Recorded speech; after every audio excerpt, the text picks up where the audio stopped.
Bonjour, je suis le docteur Gilbert Boujaoudé, médecin sexologue.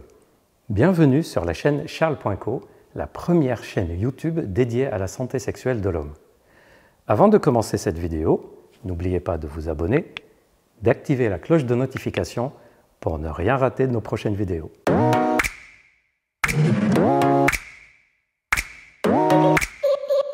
S'il y a bien un sujet qui est toujours source de controverse, c'est bien le point G. Et si vous essayez de vous renseigner sur ce sujet, vous aurez des centaines d'articles qui vous disent que ça existe et des centaines d'articles qui vous disent que ça n'existe pas. Des centaines et des centaines d'articles qui vous disent que ça ne sert à rien de le chercher et des centaines d'articles qui vous disent comment il faut l'utiliser. Pourquoi autant de controverses sur ce point? Parce que beaucoup de femmes décrivent une zone à l'intérieur du vagin qu'on appelle le point G, qui est donc une zone de la muqueuse du vagin, qui, quand elle est stimulée, provoquerait un plaisir intense et faciliterait l'obtention de l'orgasme. Et en même temps, les recherches médicales ne retrouvent pas d'un point de vue anatomique cette zone. Par exemple, un gynécologue, quand il opère, il ne voit pas une zone qui pourrait correspondre au point G. Quand on fait les IRM, ce n'est pas si clair que ça.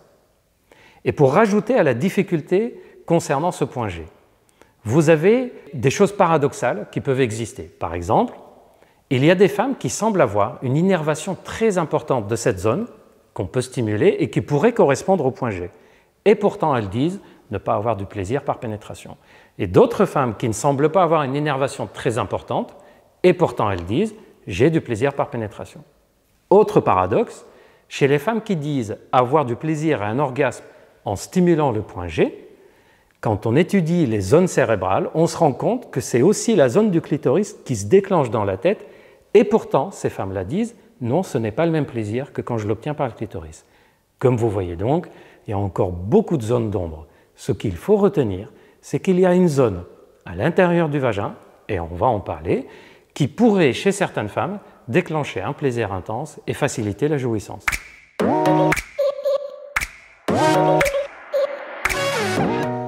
Point G, mode d'emploi.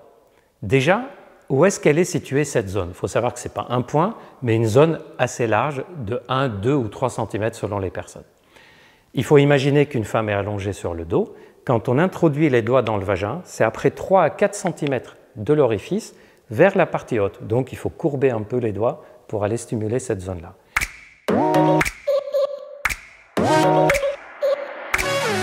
Il faut d'abord y aller de façon progressive, surtout quand la personne ne connaît pas ou est en train de découvrir. Il faut stimuler avec une force et une intensité qui montent progressivement. Plus tard, si la personne sait exactement comment ce point G fonctionne, elle peut le stimuler de la façon qu'elle veut.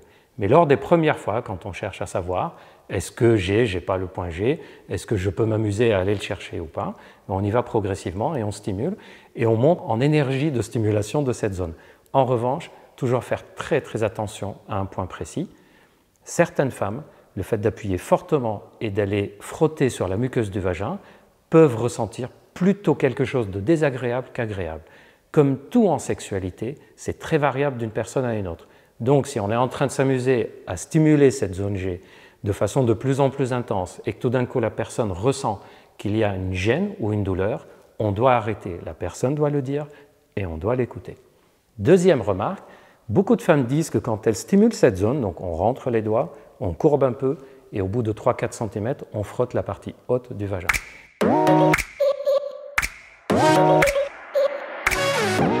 Beaucoup de femmes disent qu'en faisant cette stimulation, ça leur donne une sensation comme si elles devaient aller uriner.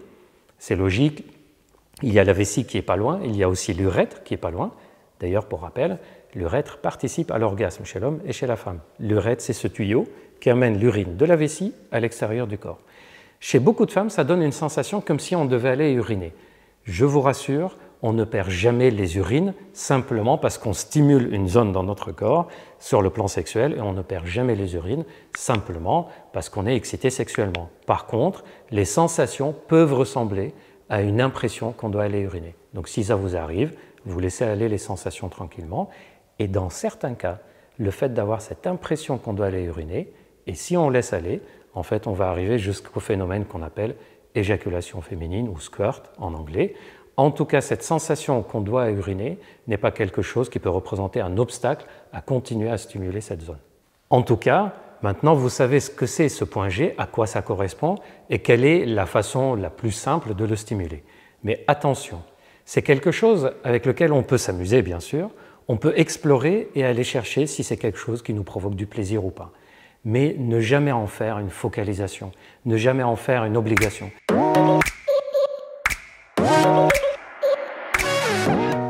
De la même façon, par exemple, que je vous ai dit dans la vidéo sur le sexe sans pénétration, que la pénétration n'est qu'un élément de la sexualité et il y a plein d'autres éléments à utiliser, là c'est la même chose, la zone G c'est qu'un élément de la sexualité et il y a plein de choses à utiliser. D'ailleurs, ce point G, cette zone G, ne semble pas fonctionnelle chez toutes les femmes. Ça ne veut pas dire que la femme ne sait pas l'utiliser, on ne culpabilise pas si cette zone ne fonctionne pas. Il y a tellement d'autres choses dans la sexualité, on est tellement différents les uns des autres, les unes des autres, que ce n'est qu'une façon de découvrir, et si vous le faites, ça doit rester un jeu et un plaisir, et non pas une obsession ni une obligation. Et si vous voulez tout savoir sur les autres façons d'obtenir du plaisir, et surtout la façon dont on a l'orgasme féminin, ne ratez surtout pas ma vidéo sur l'orgasme féminin. Voilà, c'est tout pour cette vidéo, merci de m'avoir écouté, j'espère que ça vous a éclairé sur ce sujet de controverse qu'est le point G. N'hésitez pas à me laisser des commentaires. N'oubliez pas de vous abonner pour recevoir les prochaines vidéos. Il y en a encore plein pour vous. Déclenchez aussi la cloche de notification pour être au courant. Souvenez-vous que dans la sexualité, on fait comme on a envie, on suit notre instinct et on change quand ça ne va pas. Mais surtout, on continue quand ça va. J'ai hâte de vous retrouver dans des prochaines vidéos. D'ici là, faites-vous plaisir.